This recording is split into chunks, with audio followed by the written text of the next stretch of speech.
Bien, estamos ya con el diputado Matías Ramírez de la región de Tarapacá. Diputado, ¿qué tal? ¿Cómo está? Bienvenido. Hola Karim, muchas gracias por la invitación. Diputado, tenemos en el país en este momento un escándalo, una salagarda que hay ahí en la prensa por el tema de la situación que se dio con el juez Urrutia, en que se le permitieron llamadas, videollamadas a imputados que están imputados que están presos justamente en cárceles de alta seguridad. Esto saltó a la palestra en medio de lo que sería una crisis de seguridad en el país. Nadie lo ve bien.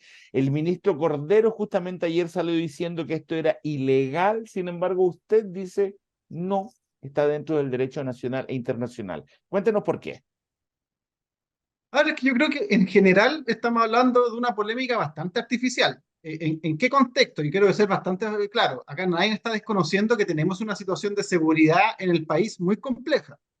Y creo que en esta lista, en lo que tiene que ver particularmente con las personas que están ya formalizadas, están bajo prisión preventiva e imputadas, estamos hablando de personas que ya fueron identificadas, es decir, que cometieron algún delito y las capacidades del Ministerio Público permitieron llevarlo, al menos hasta el momento, en prisión preventiva. Entonces creo que se olvida un poco el contexto en el cual el Estado debe moverse, en definitiva. Y para eso, efectivamente, los juzgados de garantía fueron creados. Los juzgados de garantía, hay que recordar, hay que hacer un poquito de memoria quizás, antiguamente el proceso penal antiguo, era, a ti te pescaba el actuario del el juzgado del crimen, te detenía, estabais 30 días detenido sin saber por qué, y después te soltaban y tú no tenías idea para nada.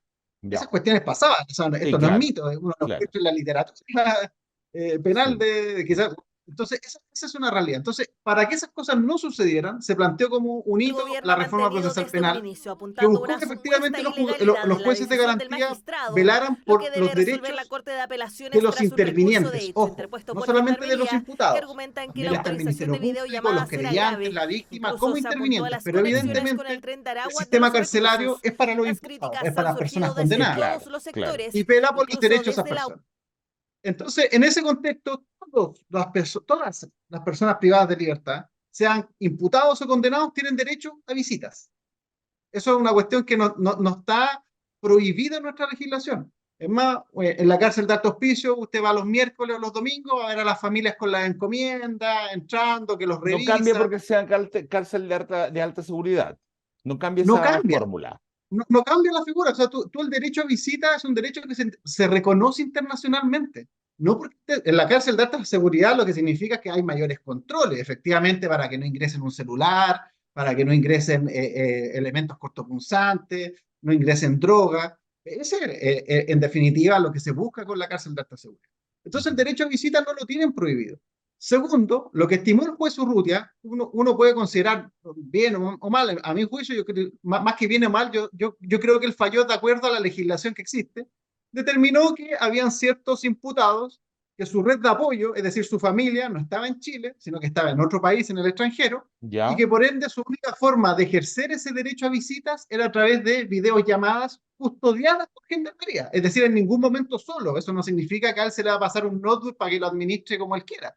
Ya. No, en horarios determinados y en días determinados, poder establecer una conexión, en definitiva, con la red de apoyo de ese imputado bajo el resguardo de gendarmería. Y eso es lo que se resolvió. Si tú me preguntas, ¿eso pone en peligro la seguridad nacional? Yo creo que no. Si eso pone en peligro la seguridad pública, no. Porque para eso va a haber una persona, como un gendarme, controlando en definitiva eso. Sin embargo, O sea, eso no parece como un descriterio en un momento en el que el país lo que más insiste es en la seguridad, en mejorar la seguridad. No, no es como un despropósito, como decir voy en contra de la corriente porque me ajusto al derecho, pero no hago caso a lo que pide la población. ¿No lo ves así? pero es que lo que pasa es que si el derecho en general, esto lo quiero plantear en términos más abstractos, si nos quedáramos solamente con la sintonía de lo que pide la población, volveríamos a establecer la pena de muerte, volveríamos a quizá a justificar la tortura en algunos casos para obtener confesiones. O sea, acá cuando se aplica el derecho, y por eso hablamos de un Estado de Derecho, estamos hablando de que la historia de la humanidad, que sabe de varias barbaries en general, ha encontrado que en ciertas normas está el estándar mínimo para que nosotros podamos tener una convivencia eh, meridianamente tranquila. Y en ese sentido yo creo que los jueces no están llamados a resolver en base al clamor popular, sino que a resolver en base a la legislación vigente, que en este caso la legislación chilena y la legislación internacional. Ok, Si es que eventualmente alguien quiere cambiar esa legislación, esa es una discusión parlamentaria que se puede dar y que me parece interesante darla, pero en ese contexto no creo que el juez haya tenido un descriterio.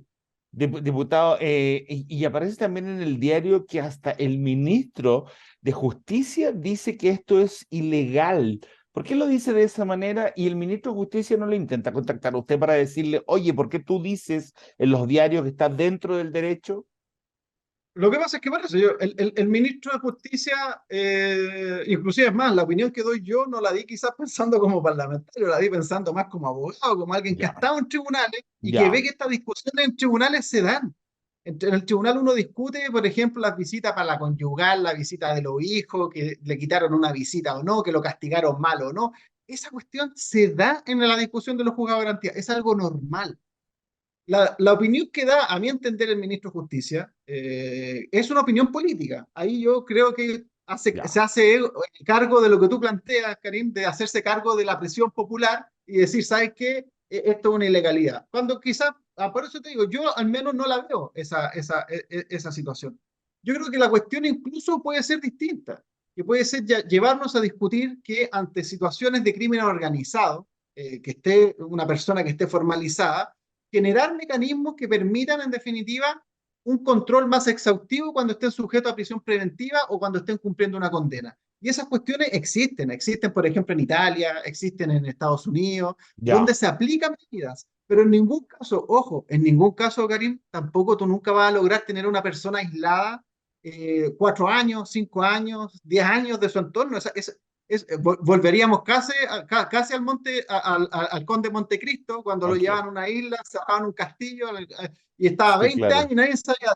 Yo creo que esa barbarie, por mucho que los crímenes que hayan cometido también son una barbarie, nadie está Ok, justificando eso, ok. pero no podemos caer en esa misma barbarie. ¿Diputado lo llamaron del gobierno para llamarle la atención por lo que declaró? Sí, realmente me llamaron desde el Ministerio de Justicia para hacer, más que llamar la atención, para hacer ver el punto de ellos respecto a la situación de la resolución. A mí me queda eso como el margen de una discusión más bien política, pero insisto, yo creo que también tenemos que dar una discusión en serio respecto a cómo queremos atacar el crimen organizado. Y yo creo que caer o ir retrocediendo en cuestiones que hemos avanzado me parece un despropósito, porque acá Perfecto. oye, se hace una laraca respecto de una videollamada. Tenemos imputadas por fraude al fisco, en el caso de Concepción, esta señorita Polisi, haciendo hasta un OnlyFans, vendiendo imágenes en prisión preventiva en su casa, y eso no es un escándalo.